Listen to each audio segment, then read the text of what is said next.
Again, I read an article featuring the ludicrous statements of a very wealthy man.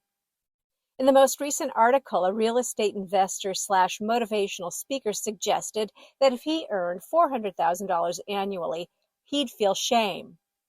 For the rest of us who don't earn $400,000 annually, it's okay. You don't have to feel shame. The reality in America is that you will be unlikely to earn $400,000 each year.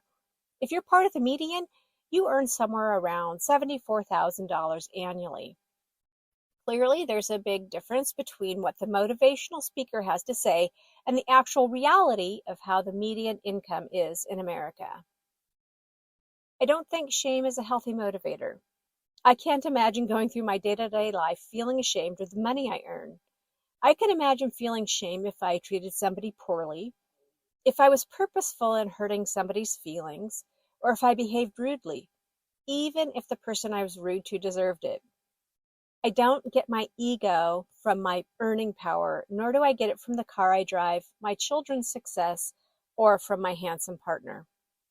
Having a good sense of who you are because of the contribution you make to society is healthy. I can understand that if you feel like you're providing for your family and being successful at providing is a part of your ego, you may have attachments to income. But earning well over $400,000 annually doesn't equate to being a good provider. Imagine a parent who spends all their time motivated to earn. How much time does that take? How much thought process goes into thinking about money versus reading to a kid?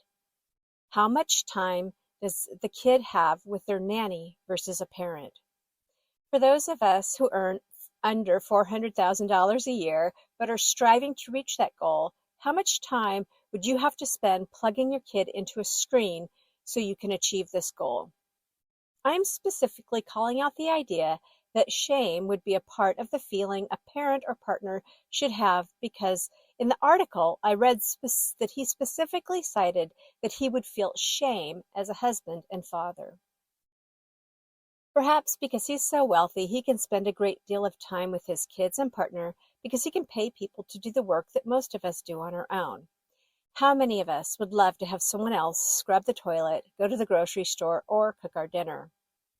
To overcome the time spent ignoring a family to earn $400,000 annually or more, a person would have to hire all manner of professionals to cover the normal day-to-day life errands we all accomplish because they're time-consuming. I remember reading about a high-paid executive who went to work 2 weeks after giving birth. No doubt she had a nanny to take care of her infant, but all I could think was, what message was she sending to other women? It's absurd. No job is worth the risk to yourself and your new baby. We all need time to adjust to any new thing in our home. Get a new kitten? You'll need time. Find a cute puppy to make your life lovely. You'll need time. I can see a person not being able to take time out for a kitten or a puppy. But your baby? That makes no sense. How do you explain to your adult child that you offloaded the effort to someone else because you were so obsessed with earning you couldn't be bothered to take a few weeks off of work? The offloading seems completely understandable if you're impoverished and you must work to feed yourself and your new baby. But this woman was the CEO of a large tech company. I'm sure she was pulling in enough to afford a bit of time off.